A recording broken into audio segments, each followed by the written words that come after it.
नमस्कार दोस्तों, कैसे हैं आप सब। उम्मीद करता हूं अच्छे ही होंगे। तो एक बार फिर से स्वागत है आप सभी का आपके अपने चैनल फैक्ट्स फैक्ट्री में।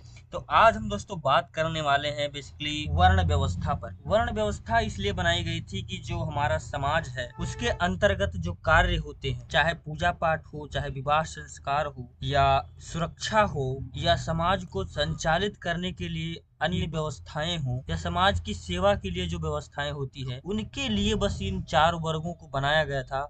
जिसका आज किस प्रकार से दुरुपयोग हो रहा है, जातिवाद के नाम पर लोग मर रहे हैं, कट रहे हैं, एक दूसरे से नफरत कर रहे हैं, और इसका शुरुआत कहां से हुआ, तो आज हम डिटेल में इसको समझने वाले हैं इस वीडियो के अंदर। बहुत ही इंटरेस्टिंग है। अगर आपको इंटरेस्ट है तो लास्ट तक बने रहो। तो आइए दोस्तों शुरू करते हैं। पहले मैं आपको बता दूं कि इन चारों वर्गों का जो सिद्धांत है, इस पर विद्वानों ने बहुत ज्यादा रिसर्च किया है और उसको कलेक्ट किया है वेदों से, पुराणों से, उपनिषदों से, महाभारत से, रामायण से, और इसका एक निचोड़, एक संस्करण तैयार किया है जिसका नाम है भारतीय संस्कृति। इसमें वर्ण व्यवस्था क्यों शुरू की गई, कहां से शुरू हुई और इसके क्या नियम थे, सारे बहुत ही डीपली समझाया गया है इसमें। तो आइए इसको कुछ समझने की कोशिश करते हैं। कुछ विद्वान तो इसे ईश्वर से उत्पन्न मानते हैं, जिनका मानना है कि जो कुछ भी इस संसार में हुआ है या होने वाला है उसका कर्ता धर्ता विराट पुरुष है, यानी कि ब्रह्म ही है। हमारे हिंदू धर्म का सबसे प्राचीन ग्रंथ बोले तो क्या है? ऋग्वेद है। तो ऋग्वेद में एक जगह वर्णन मिलता है इसका, वहां भी चारों वर्णों को विराट पुरुष से ही उत्पन्न माना गया है। जैसा कि मैंने आपको बताया, विराट पुरुष यानी कि ब्रह्म। अब विराट पुरुष से कैसे उत्पन्न हुआ है, विराट पुरुष से कैसे निर्धारित किया गया है, तो इसको क्लियर करने के लिए यहाँ पर एक मंत्र दिया गया है। ब्राह्मणो अस्य मुखमासीद बाहुराजन्यः कृतः उरु तदस्य यद वैश्यः पदभ्याम शूद्रो जायत। यहाँ पर इस मंत्र में बताया गया है कि जो विराट पुरुष का सिर है, यानी कि धड़ से ऊपर का जो भाग है, उसको ब्राह्मण माना गया है, क्योंकि सिर जो होता है वो शरीर में सबसे ऊपर होता है और सबसे उत्तम भाग होता है, क्योंकि उसमें बुद्धि स्थित होती है और वही पूरे शरीर को नियंत्रित करती है। इसीलिए यहाँ पर इसको ब्राह्मण कहा गया है। और नाभि से ऊपर भुजाओं तक का जो भाग होता है उसको क्षत्रिय माना गया है, क्योंकि जो भुजाएं हैं अंगों की रक्षा करती है, इसलिए इस भाग को क्षत्रिय कहा गया है। और जो पेट होता है उसको वैश्य माना गया है, क्योंकि वो व्यापार करता है, आहार को अपने अंदर स्थित करता है और उसके जो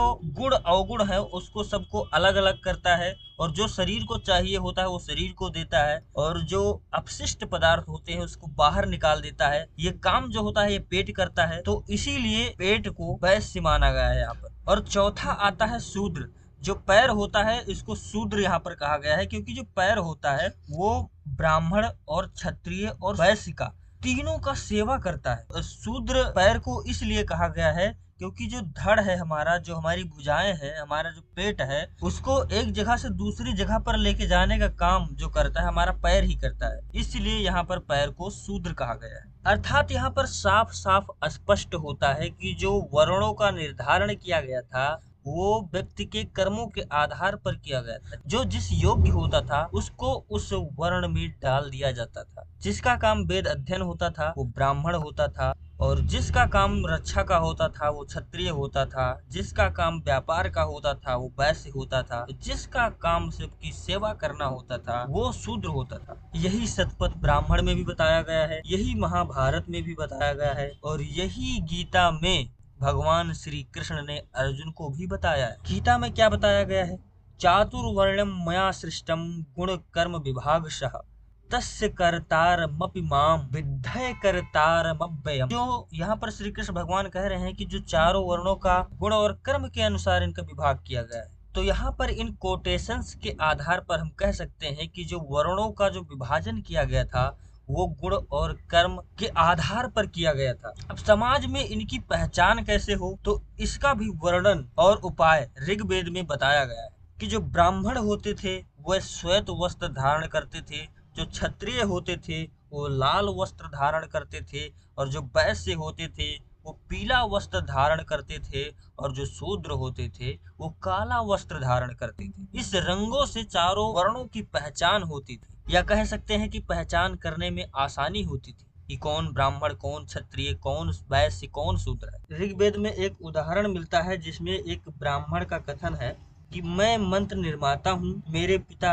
भीषक यानी वैद्य हैं और मेरी माता पत्थर की चक्की से अनाज पीसने वाली है, अर्थात कर्म प्रधान समाज था। ऋग्वेद में यह भी वर्णन मिलता है कि सर्वप्रथम जगत में ब्राह्मण ही हुए, कालांतर में कर्मों की भिन्नता के कारण कई वर्ण हो गए, यानी 4 वर्ण हो गए, और इसके बाद और कालांतर में अलग अलग वर्ण निर्मित होने लगे। जैसे जो लोहे का काम करता था वो लोहार, जो सोने का काम करने लगा उसे सुनार कहने लगे। तो इससे समाज में कुरीतियां तो फैलनी ही थी, जिसका परिणाम आज हमें भुगतना ही पड़ रहा है। देख रहे हो, छुआछूत, जातिवाद, क्या क्या नहीं चल रहा है हमारे समाज में। तो दोस्तों बस आज के लिए इतना ही। अगर ये वीडियो आपको अच्छा लगा हो तो लाइक करो, शेयर करो, चैनल पे नए हो तो चैनल को सब्सक्राइब कर लो और बेल आइकन को भी प्रेस कर दो। आज के लिए इतना ही। जय हिंद, जय भारत, बाय बाय।